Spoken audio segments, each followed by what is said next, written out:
দ্রুত ওজন কমালে কিন্তু আপনার স্বাস্থ্যের বিভিন্ন ধরনের ক্ষতি হতে পারে এবং মারাত্মক রকমের ক্ষতি হতে পারে। প্রথমেই বলতে হবে, দ্রুত ওজন কমাতে গেলে আপনার ফ্যাটি লিভারে আক্রান্ত হতে পারেন এবং দ্রুত ওজন যারা কমিয়ে থাকে তাদের দেখা যায় যে চুল পড়ে যায়, স্কিনের চামড়াগুলো কুঁচকে যায়, কারণ স্কিনের চামড়ার নিচে যে সাবকিউটেনাস ফ্যাট আছে সেটা চলে যায়, ফলে চামড়ার মধ্যে ভাঁজ পড়ে যায় একটা।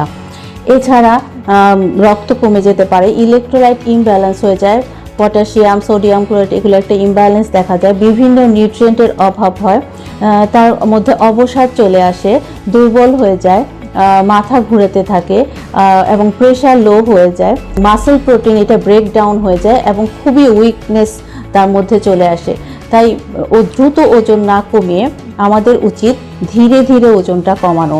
এতে আপনার এই ধরনের কোনো ধরনের সমস্যা আপনার দেখা দেবে না, আপনার চুলও সুন্দর থাকবে, ত্বকও সুন্দর থাকবে এবং ওজনটাও কিন্তু ধীরে ধীরে কমবে। সুতরাং দ্রুত ওজন কমানো নয়, আসুন আমরা ধীরে ধীরে সুন্দরভাবে সঠিক উপায়ে ওজন কমাই।